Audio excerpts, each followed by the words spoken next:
και όλες οι αρμόδιες ελεγκτικές αρχές που θα έπρεπε να κάνουν υπερορίες τα τελευταία χρόνια προκειμένου να αποκατασταθεί αυτό το αίσθημα δικαίου που έχει τρωθεί τα τελευταία χρόνια, θα έλεγα ανεπανόρθωτα.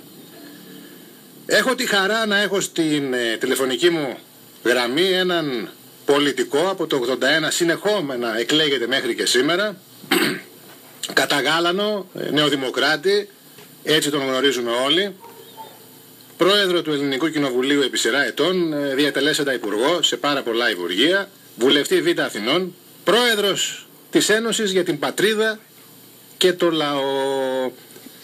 Κύριε Πολύδωρα, καλημέρα από την Καβάλα. Καλημέρα σας κύριε Τελγιάννη. Τι κάνετε? Χαίρομαι που σας ακούω. Τι κάνει η Καβάλα? Η Καβάλα μας είναι καλά. Είμαστε με ήλιο σήμερα παρά την ομίχλη που είχαμε το πρωί και προσπαθούμε, κύριε Υπουργέ μου, κύριε Πρόεδρε, προσπαθούμε να βρούμε πολιτικούς που να μας λένε αλήθειες, να αναζητούν και να αγωνιούν για το πού πάει αυτή η χώρα, και σας κάλεσα γιατί έχω στα χέρια μου μία επιστολή που απευθύνεται, είχατε απευθύνει παλαιότερα στον κύριο Στουρνάρα, τώρα την απευθύνετε στον κύριο Χαρδούβελη, στον νέο Υπουργό, και προσπαθείτε λέγοντας το αυτονόητο, πώς είναι δυνατόν να μην ελέγχονται οι τράπεζες, το πλιάτσικο που έχει γίνει, η καταλήστευση να μην ελέγχεται από κανένα, και πώς είναι δυνατόν να αγνοείται η βασική κατάθεση μέσα στη Βουλή του Προέδρου της Αρχής Καταπολέμησης Νομιμοποίησης Εσόδων από εγκληματικές δραστηριότητες, του κυρίου Νικολούδη, ο οποίος μιλάει για παράνομη δραστηριότητα, επεξαίρεση αρκετών δισεκατομμυρίων από 5 ελληνικές τράπεζες. Η Πρώτον του Λαβρεντιάδη, η FBB, η Χαλκίδας, η Πελοποννήσου και το ΤΑΦ. Τι ωραία. Τα λέτε όλα. Ναι, εγώ νομίζω ότι σε οποιαδήποτε άλλη χώρα του δικού σας βεληνικούς ένας πολιτικός θα έπρεπε να έχει κινήσει τώρα μέχρι και τον Άριο Πάγο. Θα είχαν φτάσει τα πράγματα σε ανώτατο κλιμάκιο στη δικαιοσύνη. Εσείς γιατί δεν εισακούγεστε, πιστεύετε? Εγώ θέλω να σας πω πρώτα να εκμεταλλεύομαι την ευκαιρία να διαβιβαστούν τα χαιρετίσματά μου προς όλους τους φίλους και μη φίλους, τους πολίτες της Καβάλας, της Θάσου. Έχω πολλούς φίλους εκεί στην περιφέρεια αυτή. Σας αγαπάει ο κόσμος, απλά δεν σας ψηφίζει. Αυτό είναι το περίεργο στον Έλληνα. Όπως έλεγε ο Γεώργιος Παπανδρέου, ερωτεύονται αλλά δεν με παντρεύονται. Μάλιστα. Εγώ θέλω να σας πω ακόμη ότι σκέφτομαι πάρα πολύ την ευαίσθητη περιοχή της Καβάλας, τη ιδιαίτερη γεωπολιτική της σημασία, είναι κοντά και στα υπαρκτά πετρέλαιά μας, είναι στην επικαιρότητα τα πετρέλαια και ο υποθαλάσσιος πλούτος. Ταυτόχρονα με απασχολούν και μαθαίνω τα προβλήματα της ανεργίας που εντείνονται, και φυσικά μέσα σε όλα έρχεται και η κοινοβουλευτική μου δραστηριότητα, την οποία με τιμάτε με το να την αναδεικνύετε και να διατυπώνετε το ερώτημα. Ναι, και εγώ στο ίδιο ερώτημα μετέχω. Δεν έχετε προκαλέσει, κύριε Πολύδωρα. Είστε διάφανος και απαντάτε σε όλα. Δεν έχετε προκαλέσει με τη συμπεριφορά σας, γιατί οι πολιτικοί δυστυχώς μας έχουν συνηθίσει στο να προκαλούν, και εμείς οι δημοσιογράφοι να τρέχουμε να βγάζουμε την τορκάσο του Τζοχατζόπουλου, να βγάζουμε τον έλεγχο του πόθεν έσχυσε από το 1974 μέχρι και σήμερα, που είναι όλα καλά, τα βρήκε εδώ ο δικός μας ο κύριος Καλατζής. Δηλαδή κάποια πράγματα δεν στέκουν με την κοινή λογική. Μα έχω τον κατάλογο, έχω κινήσει εγώ τον κατάλογο όλων των εκκρεμωτήτων.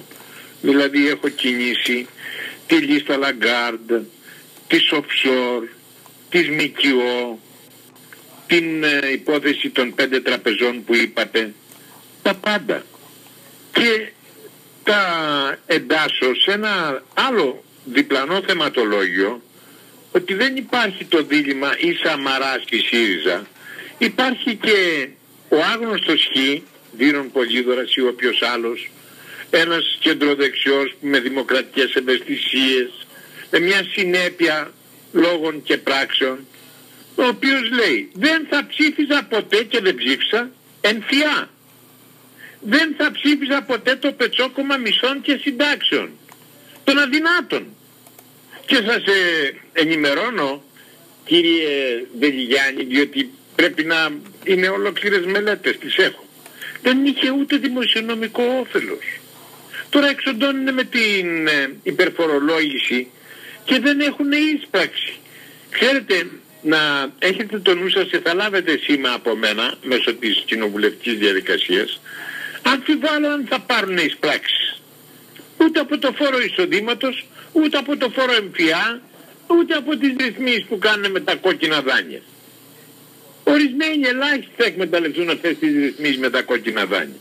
Οι συνεπείς που γονατίσαμε, έχουμε ένα δάνειο και γονατίσαμε, χωρίς να έχουμε μισθό, χωρίς να έχουμε σύνταξη πλέον, χωρίς να έχουμε μαγαζί γιατί βάλαμε λουκέτο. Έτσι λοιπόν η κατάσταση παίρνει έναν έλεγχο πολύ συγκεκριμένο προς τον κύριο Σαμαρά και τους κυβερνώτες, δηλαδή Σαμαρά Βενιζέλο. Ποιος είναι συγκεκριμένος? Ότι δεν κάνετε την κυβερνητική ρουτίνα σωστά. Είσαστε περίεργοι τύποι. Με θυμόξατε τώρα με το δίλημμα Σαμαρά στη ΣΥΡΙΖΑ και νομίζετε ότι είσαστε βασιλιάδες και το εντείνετε κιόλας. Κύριε Πολύδωρα, εσείς με συγχωρείτε. Παρακαλώ. Και έχετε ακόμα και την υπόθεση του χρέους ή των ελληνοευρωπαϊκών σχέσεων την έχετε διαστρεβλώσει. Παραδείγματος χάριν, καταναλώνετε σάλιο και γυμναστική και ρητορικές κούφιες, ναι, με το να μου λέτε ότι βγαίνουμε, πετύχαμε και βγαίνουμε στην έξοδο. Είναι κωμική. Βγαίνουμε στην έξοδο στις αγορές. Και καταλαβαίνετε, εγώ ρωτάω ταπεινά, με πόσο επιτόκιο θα πάρετε από τις αγορές? Με 4, 5, 6? Εάν μέσα από το μνημόνιο παίρνεις επιτόκιο 1,5-2%, τι παριστάνεις με το να γυρεύεις, να βγεις στις αγορές και να κοροϊδεύεις το λαό? Δηλαδή εξυπηρετείς εκπλαγίου πάλι τους τοκογλύφους αγρίως? Είναι να γίνεται, κύριε Ντελιγιάννη μου, συζήτηση για το επιτόκιο του χρέους, το οποίο είναι το λες βιώσιμο, ενώ είναι αδιαχείριστο, δεν μπορεί να το διαχειριστεί, δεν εκτός διαχειρίσεως αυτό το βουνό. Πριν από κανένα χρόνο περίπου, όταν μιλήσατε για τον ενιαίο φόρο ακινήτων και τον καταγγέλλετε μέχρι και σήμερα, ο Αντώνης ο Σαμαράς έπρεπε να σας καλέσει και να σας πει: έλα εδώ ρε Βύρωνα, κάτσε λίγο σε παρακαλώ, ποια είναι η γνώμη σου? Γιατί έχετε ιστορική άποψη, αναδρομή, εμπειρία, είστε νεοδημοκράτης και δεν δεν το είπα σκοτεινά, το είπα δημόσια. Ακριβώς. Ούτε είπα μια αντίρρηση. Είπα όλες τις από πλευρά συγκριτικού δικαίου, όλες τις διαστάσεις. Ναι, το κόμμα γιατί αυτό... άμα θέλετε για τη δυστυχία μας, ναι, τρία πράγματα ορίζουν τη δυστυχία της Ελλάδος, από την οποία δεν θα βγούμε. Η καταστροφή της οικονομίας της ανάπτυξης της κατανάλωσης. Δηλαδή κλείσαν τα μαγαζιά. Δεύτερον εμφυά και τρίτον πετσόκομμα μισθών και συντάξεων. Αυτά είναι οι σταθμοί οι οποίοι επέφεραν ανίκαιες βλάβες πάνω στην οικονομική και κοινωνική ζωή. Θαυμάζω τον ελληνικό λαό πως δεν βγήκε στην Επανάσταση. Εχθές το σημερινό γεγονός για τη συζήτησή μας είναι η εξέγερση των Βρυξελών κατά της λιτότητας χθες. Στη μεγάλη συγκέντρωση των Βρυξελών που τα κάψανε. Θα έρθω και σε αυτό, αλλά πέστε μου λίγο τώρα. Ο Αντώνης ο Σαμαράς γιατί λειτουργήσε κατά αυτόν τον τρόπο που προξένησε εντύπωση και σε όλους τους νεοδημοκράτες? Δηλαδή σας διέγραψε απευθείας 21 Δεκεμβρίου, λέει, το είπες, φεύγεις, καταψήφισες, φεύγεις. Εντάξει, κούφια τα ηλίκια, τι να κάνουμε τώρα? Με το Στουρνάρα μιλάτε, κύριε Πολύδωρα? Όχι. Τον είπατε, ούτε με τον Χαρδούβελη. Τον είπατε τιμωρό των δύσμυρων νοικοκυρέων των Στουρνάρα τον Νοέμβριο του 2013, ένα χρόνο πίσω, και πως απαλωτριώνει την ακίνητη περιουσία αλλά Λένιν. Βέβαια. Είναι απίστευτα αυτά να ακούγονται από τον Βύρωνα τον Πολύδωρα που χειρίζεται και άριστα την ελληνική γλώσσα.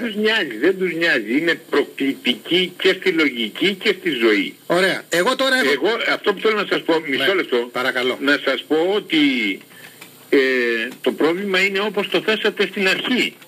Διότι δεν είναι πλέον πολιτικό, είναι και δικαστικό. Γιατί δηλαδή αντί να μου έρχεται στην Βουλή και να κάνει την έκθεσή του ο κύριος εισαγγελέας, έγκυρος άνθρωπος, έγκλητος, άξιος, ο κύριος Νικολούδης, ο εισαγγελέας του οικονομικού εγκλήματος, και δεν κάνει και τις πράξεις που οφείλει να κάνει και που υποχρεούται να κάνει, δηλαδή δίωξη κατά των υπετίων στην καταλήστευση των 5 τραπεζών. Δηλαδή δίνανε δάνεια οι νοικοκυρές, αυτοί οι ιδιοκτήτες των τραπεζών στους εαυτούς τους. Αυτό είναι σοβαρό έγκλημα, δεν είναι παίξε-γέλαση. Πολύ σωστά. Όπως όρμησε να πάμε στην άλλη κλίμακα, όρμησε η Ευρώπη και ο Σόιμπλε και ο Γιούγκερ και η Μέρκελ, όρμησαν πρόπερση για να τσακίσουν την οικονομία της Κύπρου με την συνέργεια της Ελλάδος των Αθηνών, που αρπάξανε τις καταθέσεις από την Λαϊκή και την Τράπεζα Κύπρου. Και τώρα αποδεικνύεται ότι το Λουξεμβούργο είναι ο μεγάλος παράδεισος των φοροφυγάδων και των φοροκλεπτών της Ευρώπης. Ο μεγάλος παράδεισος είναι το Λουξεμβούργο. Η Αγγλία κάθεται και βλέπει εξ αποστάσεως τα πράγματα, διότι η μάχη έχει τους φορολογικούς παραδείσους του νησιού Τζέρσεϊ, έχει τους φορολογικούς παραδείσους στα νησιά της Μάχης και πηγαίνουν με μεγάλες διαδρομές εκείνοι οι άρπαγες των μετρητών, μάλλον όχι μετρητών, των computerized money, των χρημάτων από τα εκράν των computers και τα πηγαίνουν στο site του Λονδίνου. Αυτή είναι η καινούρια μορφή του μετανεωτερικού καπιταλισμού, όπως λένε οι οικονομολόγοι. Ο κύριος Νικολούδης, το έχετε βάλει στην ερώτησή σας από τον κύριο Στυλιάρο, τον κύριο Χαρδούβελη, είπε τα πολύ σοβαρά ότι στην καταλήστευση των τραπεζών εκ των έσω, εμείς ξέρετε εδώ στην Καβάλα έχουμε και τη βιομηχανία φωσφορικών λιπασμάτων, κύριε Πολύδωρα, την οποία την εξαγόρασε πριν από λίγα χρόνια ο Λαβρέντης ο Λαβρεντιάδης, ο οποίος εκ των έσω, όπως γράφουν όλες οι διώξεις του, καταλήστευσε και την Πρώτον Bank, η οποία περιέργως αναχρηματοδοτήθηκε επί Βενιζέλου, με εντολή Βενιζέλου και ξαναστάθηκε στα πόδια της και απορροφήθηκε. Οι ευθύνες που αναζητά ο κύριος Νικολούδης και τις περνάτε εσείς στην ερώτηση προς τον κύριο Χαρδούβελη είναι ότι συναντά, λέει, πρακτικές δυσκολίες ο εισαγγελέας στο Δεν επιτρέπονται αυτά. Κατά την ταπεινή μου γνώμη δεν επιτρέπεται. Ας ασκήσει την δίωξη, ας διατάξει μια ευθέως, αντί να μας κάνει μόνο την έκθεση στην Βουλή, ας διατάξει μια προκατακτική εξέταση, μια προανάκριση και τα υπόλοιπα θα πάρουν τον δρόμο τους. Και έτσι είναι. Αλλά πολλά θέματα αυτή τη στιγμή είναι συσσωρευμένα. Θα μπορούσαν οι ιδιοκτικές αρχές να είχαν φτάσει στην πηγή της κάθε λίστας και του κάθε ενός απατεωνίσκου και δολοπλόκου, ο οποίος ξέρει ότι θα κλέψει και θα πέσει στα μαλακά. Εάν δεν μπορούν οι κυβερνώντες να στηρίξουν τις ποινικές διώξεις, δηλαδή να βοηθήσουν την δικαστική εξουσία, να φύγουν. Τι παριστάνουν, τι είναι? Ή ομπρέλα καλύψεως των ανομιμάτων ή ανικανότητα. Όποιο από τα δύο και να είναι, πρέπει να λάβουν την έξοδο, την άγουσαν προς την έξοδο. Γιατί εγώ θέλω να σας πω, διαχειριζόμαστε αυτή τη στιγμή και μια κρίση στην θάλασσα, σε διεθνές επίπεδο. Και δεν είδα ακόμη μέχρι σήμερα, όλο αυτό τον καιρό όταν προκαλεί ο Βαρβαρώσας, δεν είδα μια διακοίνωση, μια νότα που λέμε στη διπλωματική γλώσσα που θα λέει αρνούμεθα αυτές τις πράξεις, απορρίπτουμε αυτές τις πράξεις, δεν αποτελούν για μας και για τη διεθνή κοινότητα δεδικασμένο και τετελεσμένο, φέτα κομπλή. Δεν το είδα. Κάποιο τηλέφωνο άκουσα μεταξύ του Σαμαρά και του Νταβούτογλου και κάτι παρασυνιακές διαβουλεύσεις θα ρίσκε και εντείνεται μια συμμαχία με για την ΑΟΖ την Κυπριακή, με την Αίγυπτο και το Ισραήλ, αλλά υπάρχει ένα υπονοούμενο. Μήπως φανταστήκατε ότι θα έρθει το Ισραήλ και οι Αιγύπτιοι να πολεμήσουν για σένα? Άμα δεν κινητοποιήσεις την διεθνή κοινότητα με σιωπηλές συμμαχίες, θα βγει η άμυνα των κυριαρχικών και των εθνικών δικαιωμάτων σου. Δεν θέλω να μιλάω, αλλά μην παραμεινεύετε τη σιωπή μου, κύριοι κυβερνώντες. Πάντως, κύριε Πρόεδρε, ο κύριος Στυλιανίδης Ευρυπίδης πριν από λίγα λεπτά εδώ που μιλήσαμε μαζί είπε ότι μέσω ΝΑΤΟ θα επιχειρηθεί να στραγγαλιστεί λιγάκι οικονομικά η Τουρκία, μπας και φοβηθεί και δεν προβαίνει σε αυτού του είδους τις απειλές. Καλή είναι η γνώμη του Ευρυπίδη, αλλά δεν τη συμμερίζομαι. Εδώ έχουμε δραματικές εκκρεμότητες, τα γράφω σε ένα τελευταίο βιβλιαράκι, θα σας το στείλω. Πρέπει να φοβόμαστε, γιατί εμείς είμαστε εδώ πάνω ψηλά στα σύνορα. Πρέπει όχι έτσι, όχι έτσι. Έχουμε δραματικές εκκρεμότητες σχέσεων με την Αμερική σε παγκόσμια κλίμακα, με την Ευρώπη και με το ΝΑΤΟ. Παραδείγματος χάρη, να σας πω τώρα, μακάρι να βγουν οι σκέψεις αληθινές του κυρίου Στυλιανίδη, αλλά εγώ θέλω να σας πω ότι υπάρχουν ένα κουβάρι σχέσεων εκεί πέρα στην Μέση Ανατολή που λέει η Αμερική ήθελε να ρίξει σε προέκταση της Αραβικής Άνοιξης και τον Άσαντ. Τον Άσαντ δεν ήθελε να τον ρίξει ούτε η Ρωσία ούτε η Περσία. Για να τον ρίξει του κάνει επανάσταση με τους τζιχαντιστές. Με το λίγο η Αμερική μεταβάλλει γνώμη και θέλει να χτυπήσει τους τζιχαντιστές. Ταυτόχρονα ο Τούρκος είναι εκείνος που υποθάλπει τους τζιχαντιστές. Και ταυτόχρονα ο Τούρκος συμμαχεί με την Αμερική για το πώς θα ανατρέψουν τον Άσαντ. Και ταυτόχρονα είναι ευτυχισμένος ο Τούρκος με το να σφάζουν οι τζιχαντιστές τους κούδρους στο κομπάνι, και έτσι πετυχαίνει με ένα σβάρο 2 τριγώνια και ταυτόχρονα διαπραγματεύεται και με την Αμερική εάν θα δώσει έδαφος για αεροδρόμια για τις αεροπορικές επιδρομές και τα παρόμοια. Όπως καταλαβαίνετε, σας έδειξα ένα κουβάρι όπως είναι η περίπτωση της Συρίας και των τζιχαντιστών, της Αμερικής και της Τουρκίας. Πού κολλάει η Ελλάδα? Δεν είμαστε τώρα, μπορεί να κάνει η Αμερική κάτι μονοσύλλαβα για την παραβίαση του διεθνούς δικαίου και την επιθετικότητα της Τουρκίας στην Κυπριακή ΑΟΣ, αλλά σε κάθε συλλαβή σπέβδει να πει μια φράση ότι θα τα μοιράσουν δίκαια οι δύο κοινότητες. Μα το έχει πει ο Αναστασιάδης από την αρχή αυτό. Πού είναι ο λόγος, ο σοβαρός λόγος, αυτό που λέμε επιχειρηματολογία της Ελλάδος? Κύριε Πρόεδρε, μήπως πληρώνουμε τις πολύ καλές και την φοβερή αυτή σχέση που είχε ο πρώην Πρωθυπουργός ο κύριος Καραμανλής με τη Ρωσία, με τον Πούτιν? Μήπως τα πληρώνουμε αυτά μέχρι σήμερα? Όχι βέβαια, γιατί υποτίθεται ότι το πτέσμα του Καραμανλή έλαβε την ποινή του με τόκο από πλευράς αμερικανικών πιέσεων, κατάργησης της συμφωνίας Μπουργκάς-Αλεξανδρούπολης, κατάργησης της άλλης διαπραγματευτικής συμφωνίας για τον South Stream. Όπως καταλαβαίνετε, αυτό είναι υπερβολικό, αλλού ρετάρει το πράγμα, ότι η ίδια η Αμερική δεν έχει διεθνή προσανατολισμό, έχει έναν προσανατολισμό της εξυπηρετήσεως των αρπακτικών, των funds και των vulture funds, των αρπακτικών χρηματοπιστωτικού της νέας πολιτικής, της οικονομίας των χρηματοπιστωτικών κολοσσών. Αυτοί κυβερνούν και βλέπεις και την τύχη του Ομπάμα δηλαδή, ο οποίος δεν μπορεί να κυβερνήσει τώρα παρακλιπαρώντας το Κογκρέσο και την γερουσία της Αμερικής. Αλλά πριν πάμε στα παγκόσμια, ας ρωτήσουμε, έχουμε πράξει ό,τι έπρεπε να πράξουμε στην μικροκλίμακα της εθνικής οικονομίας?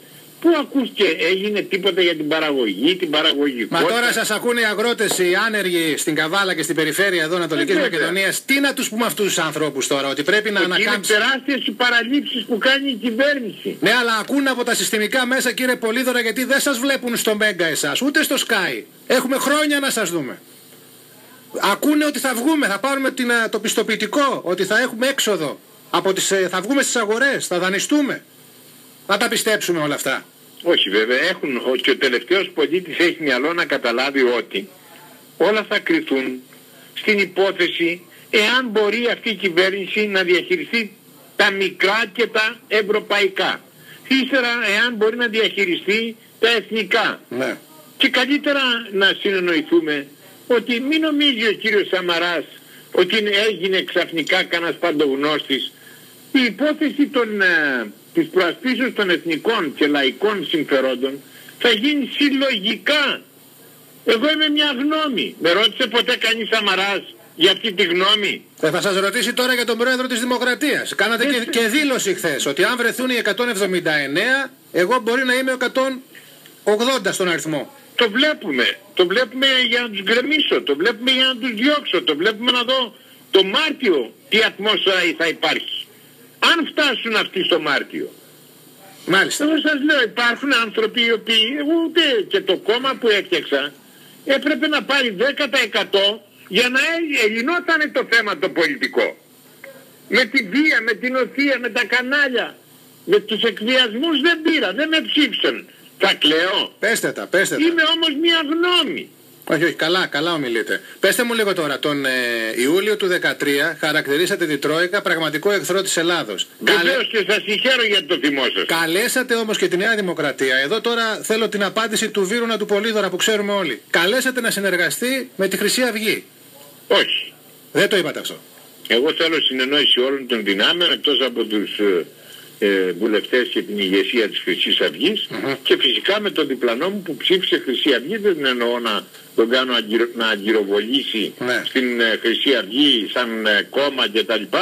Τα υπόλοιπα είναι θέματα εκκρεμή στη δικαιοσύνη και δεν παρεμβαίνω. Ναι, γιατί μεγαλώνουν όμως τα ποσοστά της Χρυσής Αυγής όταν η μισή είναι ομάδα στη φυλακή, ο πρόεδρος είναι στη φυλακή και έχω και τον υφυπουργό παιδείας χθες να λέει στην κυρία Κανέλη, δεν είχε άλλο επιχείρημα, λέει θέλετε ένα κασιδιάρι, λέει εδώ, δεν γίνεται αλλιώς. Ναι, όχι, δεν είπε αυτό, αλλά οι νέοι βουλευτές έχουν γίνει ήρωες της ατάκας. Χωρίς να συντρέχει λόγος. Υφυπουργός παιδείας είναι, κύριε Πολύδωρα. Κύριε Πρόεδρε. Διατυπώνουν όλοι. Αυτή είναι η μόδα της τηλεοπτικής δημοκρατίας. Δεν έχουν έναν ηρμό σκέψεων με ένα συλλογισμό πολιτικό. Παραδείγματος χάρη, όχι, δεν είναι ο Σαμαράς και η παρέα του όταν προκαλούν και κάνουν ένταση με το ΣΥΡΙΖΑ. Τι είναι αυτό το πολιτικό και το μετοπικό? Εγώ ήξερα, έχω κάνει υπουργός συνολικά 6 χρόνια, 5,5. Έχω κάνει υπουργός και ήξερα και επί Μητσοτάκη και επί Καραμανλή ότι ο κανόνας είναι ο υπουργός να μην προκαλεί, η κυβέρνηση να μην προκαλεί, η κυβέρνηση να είναι ένας απορροφητήρας κραδασμών. Ναι. Ας κάνει κραδασμούς η αντιπολίτευση. Έχει την ευθύνη για την πολιτική ηρεμία. Και βγαίνουν τώρα οι κυβερνητικοί εκπρόσωποι, οι κοινοβουλευτικοί εκπρόσωποι, για να μην λέω τα ονόματα. Εντάξει, τώρα έχετε τον Άδωνη. Νομίζω στη Νέα Δημοκρατία θα κατά τη διακριτικότητα, δεν λέω ονόματα. Θα καταγραφεί στα χρονικά η παρέμβαση. Δεν λέω ονόματα. Και οι οποίοι έχουν ένα μπετόνι με βενζίνα και το ρίχνουν στη φωτιά. Κόμπολη. Κύριε Πρόεδρε, ένα τελευταίο ερώτημα. Λοιπόν, πρέπει τώρα στην τελευταία αγόρευσή μου στη Βουλή, είπα. Μην εθελοτυφλούμε, η σύγκρουση για το χρέος και για την συσάχεια που πρέπει να γίνει είναι αναπόφευκτη. Πρέπει να συνεννοηθούμε όλοι πώς να αποκρούσουμε την σύγκρουση με την Ευρωπαϊκή Ένωση. Δεν αστείευονται τα άτομα. Να σωθεί ο ελληνικός λαός, κύριε Πρόεδρε. Για να σωθεί ο ελληνικός λαός δεν θέλω να σώσω τα τοκάκια των τοκογλύφων. Ο ελληνικός λαός πώς θα σωθεί? Πέστε μου λίγο. Και δεν προέβαλε, έχετε ποτέ εσείς, ο έγκλητος δημοσιογράφος του Βορρά, έχετε σκεφτεί ότι είναι στρατηγικό λάθος να λες και αφύσικο να λες ότι πετύχαμε την ώρα που ο λαός πεθαίνει? Αυτό είναι αφύσικο. Τότε πρέπει να κάνεις ουρανομήτης κραυγές και να λες πεθαίνει ο λαός.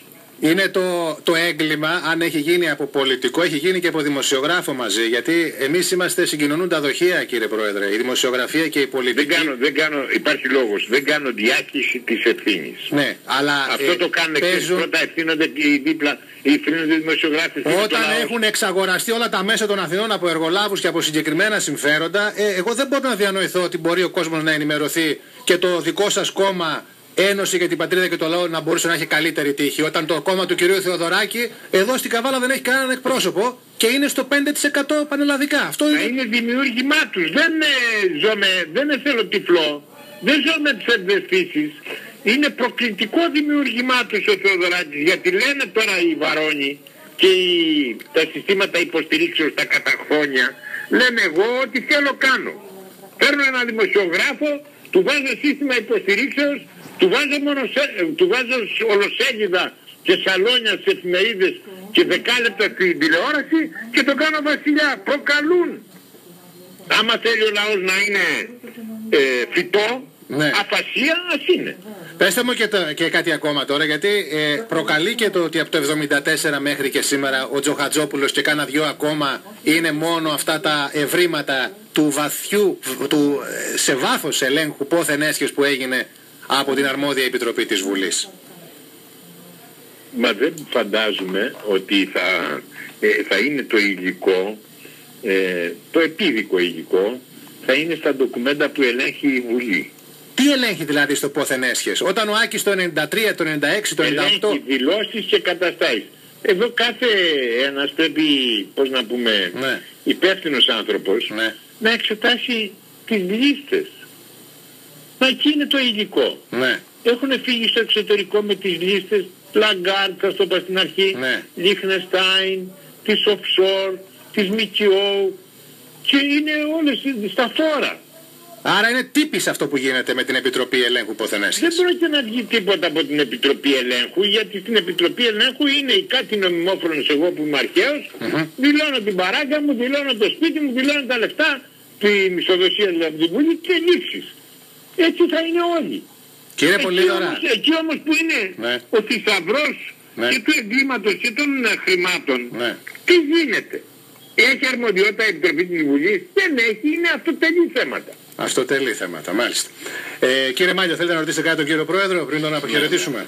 Ήθελα να τον ρωτήσω για το χρέος, η θέση του κόμματος για το χρέος ποια είναι, να με πει ο κύριος Πολύδωρας.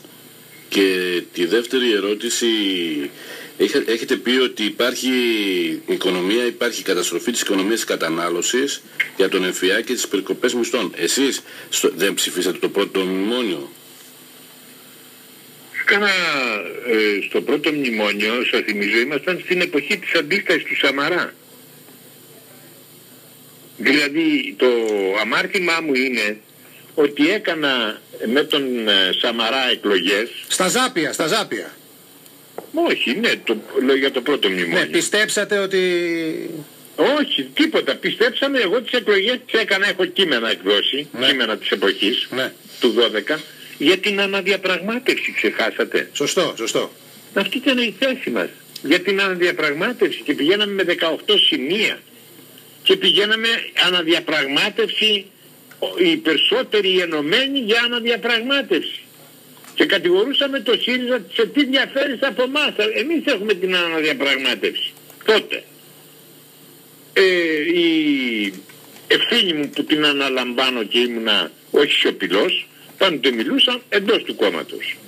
Πάντοτε μιλούσα με βιβλία, με κείμενα. Και γιατί άργησα? Διότι δεν ήθελα να είμαι ένας νευρικός που είχα για λόγους ευθυξίας εγώ προσωπικούς να καταψηφίσω την κυβέρνηση ή να φύγω. Δεν ήθελα. Όταν ήρθαν τα θέματα όπως το κορυφαίο που το θεωρώ στην οικονομική, στο οικονομικό χτύπημα, δηλαδή καταστροφικό, ΕΜΦΙΑ, που δεν είναι μόνο ότι παίρνει την περιουσία που υπάρχει, διακόπτει κάθε προσδοκία να προχωρήσει ένας πολίτης, Έλληνας πολίτης, με την παραδοσιακή συνταγή να έχω σπίτι σαν επένδυση, σαν αποταμίευση, σαν οικογενειακή συνοχή, σαν μια οικονομική άνοδο, ανέλυξη κτλ. Διότι στο κάτω-κάτω της γραφής πρέπει να σας πω, το χωραφάκι γιατί το αφήνει να λογκώσει και να μου το πάρει το κράτος? Γιατί το χωραφάκι έχει ελάχιστο έμφυα, ένα 20. Μα το κάνει για να το αφήσω να αποξενωθώ ψυχολογικά με το χωραφάκι, είτε στα ορεινά εκεί της Καβάλας, είτε στα δικά μου τα ορεινά της ορεινής Ολυμπίας, να το εγκαταλείψω και να γίνω ένας πολτός, αστικός πολτός, μισθοσυντήρητος, να με παραλάβουν οι ευεργέτες, να με πάνε στα συσίτια και να μου λένε ειδού, σε ταΐζω κιόλας. Μα δεν θέλω να με ταΐζεις. Θέλω να με αφήσεις νοικοκύρη και μεσαία τάξη. Μπορείς να είσαι. Μάλιστα. Όσον αφορά τα λεφτά, ψηφίσατε περικοπές. Δεν άκουσα. Ψηφίσατε τις περικοπές για μισθούς και συντάξεις? Με τον κύριο τότε δεν ήμασταν που ψηφίσαμε τις περικοπές, όχι τις περικοπές για μισθούς και συντάξεις, δεν ψηφίσαμε εμείς. Στο πρώτο δεν ψηφίσαμε περικοπές για μισθούς και συντάξεις. Μετά. Όχι. Δεν ψηφίσατε? Εσείς ως Πολύδωρας, ως βουλευτής της Νέας Δημοκρατίας δεν ψηφίσατε περικοπές για μισθούς και συντάξεις? Αυτό με ενδιαφέρει. Όχι. Βεβαίως. Μάλιστα. Και τώρα θέλω να σας πω για τα λεφτά των κομμάτων. Τα λεφτά των κομμάτων να πάνε φυλακή εκείνοι που τα πήρανε και τα κατηνάλωσαν χωρίς παραστατικά. Ναι. Δεν είναι σε γενικούς τίτλους τα θέματα αυτά. Έχουν την προσωπική ευθύνη των διευθυντών, των αρχηγών, των ταμιών και ούτω καθεξής. Ναι, υπάρχει πάντως αίσθημα δικαίου που πρέπει να αποκατασταθεί στον τόπο, κύριε Πρόεδρε. Έχει τρωθεί, ο κόσμος δεν έχει εμπιστοσύνη σε ένα πολύ μεγάλο μέρος των πολιτικών και πιστεύει ότι στη δικαιοσύνη κάποιοι βάζουν χέρι. Δηλαδή λένε αυτό προχώρατο, αυτό μην το προχωράς. Αυτά τα πράγματα διαχέονται έξω. Όλο το ερώτημά σας το έχω πει ναι. Απλά με σπατάλι λόγου στη συνδιάλεξη προηγουμένως. Για το χρέος τι λέτε? Για το χρέος ποια είναι η άποψή σας του κόμματος? Ο ΣΥΡΙΖΑ το χρέος όντως θα το παγώσει και θα μπούμε σε μια άλλη διαδικασία ή πιστεύετε ότι δεν θα τα καταφέρει? Εγώ πρώτος μίλησα, με συγχωρείτε για τον παλαιοεγωισμό, εγώ πρώτος μίλησα για την Συμφωνία του Λονδίνου του 1953, την οποία υιοθέτησε στη συνέχεια, την έκανε σημαία του ο ΣΥΡΙΖΑ. Ναι. Βεβαίως πρέπει να υπάρξει διαπραγμάτευση με το μεγαλύτερο ποσοστό της διαγραφής του χρέους, με την επιμήκυνση, με περίοδο χάριτος, με το χαμηλό επιτόκιο και με ρήτρα αναπτύξεως. Ταυτόσιμα με το ΣΥΡΙΖΑ. Το λέω. Και απορώ γιατί δεν το λέει η κυβέρνηση. Θα το βάλεις μπροστά, μπορεί να χάσει καθοδόν, θα το έχεις σαν πάγιο έτοιμα. Ξέρετε τι έγινε το 38, να το πούμε για τους καβαλιώτες φίλους μας. Το 38 ήταν ένα χρέος και το επέστρεφε στο Διεθνές Διαιτητικό Δικαστήριο το Βέλγιο εναντίον της Ελλάδος.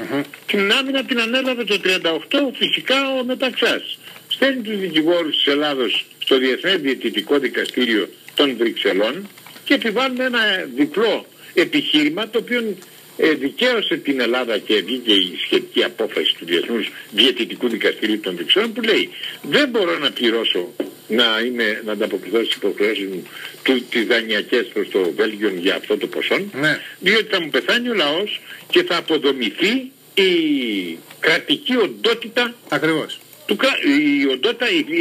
Η δομή του κράτους θα διασπαστεί. Και λέει ναι, σωστά, δεν μπορεί να πληρώσει, αυτό ανεστάλλει και πάει στα σκαλένδας. Έτσι και υπάρχει τέτοια απόφαση. Μπορεί να μου πει κάποιος άλλος όχι, σήμερα δεν περνάνε αυτά γιατί οι τοκογλύφοι είναι εξυγχρονισμένοι και έχουν πολλαπλά συστήματα εκβιασμών των οφειλετών. Και κουμπαράδες, κύριε Πρόεδρε, και κουμπαράδες έχουν οι τοκογλύφοι. Ναι. Όχι μόνο ηλεκτρονικά συστήματα.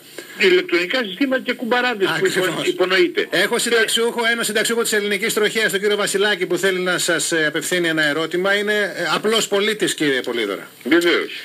Κύριε Πρόεδρε και κύριε Υπουργέ, ήθελα να κάνω μια ερώτηση και λόγω της οικονομικής κρίσης που μας έχει τσακίσει όλους, πώς βλέπετε τους υπαλλήλους, τους πολιτικούς υπαλλήλους της Βουλής, είναι κανονικοί ή είναι υπεράριθμοι? Μπορεί, τώρα πρέπει να έχουν περιοριστεί, μπορεί να είναι, δεν ξέρω, δεν μετέχω σε αυτό το λογαριασμό. Σε αυτή την ερώτηση υπάρχει και ένα υπονοούμενο, το ξέρετε, ότι εγώ έχω τη θυγατέρα μου... Όχι, δεν με αφορά, δεν ρωτάω για αυτό το πράγμα. Τα ρωτάμε όλα, κύριε Πολύδωρα. Και εγώ σας φύλαγα το τελευταίο ερώτημα αν γίνατε πλούσιος από την ενασχόλησή σας με την πολιτική, γιατί εγώ έχω παραδείγματα βαθύπλουτων πολιτικών. Βαθύπλουτων. Ναι, ούτε είμαι πλούσιος και ούτε είμαι και από μια οικογένεια από 6 αδέρφια, εγώ είμαι έκτος, ούτε και τα αδέρφια μου έγιναν πλούσια. Δηλαδή μείναμε... Πολύ καλό αυτό που λέτε. Πολύ καλό αυτό που λέτε. Όχι μόνο, δηλαδή μείναμε σε κατάσταση μέτρια οικονομικά όπως από τη δικηγορία μας, όπως από τον μπακαλικό μας, όπως από την λιτή ζωή μας. Έτσι κάναμε. Κάποιοι δηλώνουν επένητες, αλλά τα αδέρφια τους και τα ξαδέρφια τους είναι πάμπλουτοι, κύριε Πολύδωρα. Σας τα λέω καθαρά. Πιστεύω, κύριε Πρόεδρε, ότι... Λέω λοιπόν πρέπει να είναι ο υπάλληλοι της Βουλής σε καλή αναλογία με τους υπαλλήλους όλου του κόσμου, όλων των βουλών του κόσμου. Δηλαδή δεν γίνονται διορισμοί, δεν γίνονται προσλήψεις, αποχωρούν μάλιστα με ταχύς ρυθμούς. Και εκείνο το προσωπικό, αν ήταν στην ερώτησή σας, ναι, εγώ έχω δικαιούμαι να έχω 6 μετακλητούς υπαλλήλους και έχω μόνο την Μαργαριτούλα μου. Εγώ άκουσα, κύριε...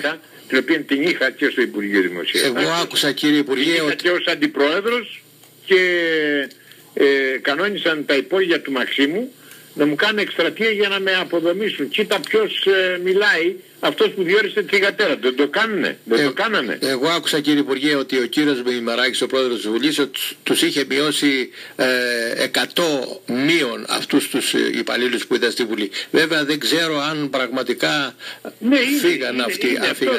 Αλλά δεν ξέρω αν είναι και ακόμα υπεράριθμοι, γιατί νομίζω επί Μπενάκη ήταν 500 και τώρα δεν ξέρω ήταν 2.500-3.000. Μάλιστα. Κύριε Πρόεδρε. Το καλύψαμε αυτό, είπαμε, έγιναν περικοπές, δηλαδή περιορισμοί στους υπαλλήλους και τώρα πρέπει να είναι, κατά την ταπεινή μου γνώμη, μπορεί να υπάρχουν και κάποιο πλεονάζον, αλλά μάλλον πρέπει να είναι σε καλό λόγο, καλή αναλογία με τα άλλα κοινοβούλια. Η Ένωση για την Πατρίδα και το Λαό σε περίπτωση προώρων εκλογών θα κατεβείτε κανονικά ή θα υπάρξει περίπτωση να ενωθεί όλη η παράταξη, όλη η φιλελεύθερη παράταξη και να επιστρέψετε? Όχι, εγώ στη Νέα Δημοκρατία με Σαμαρά δεν πάω. Το τι θα κάνω από εδώ και πέρα το δούμε. Μάλιστα. Χάρηκα πολύ, κύριε Πολύδωρα, από καρδιάς. Ευχαριστώ πολύ, ευχαριστώ. Να είστε καλά. Φιλιά πολλά, τα χαιρετίσματά μας.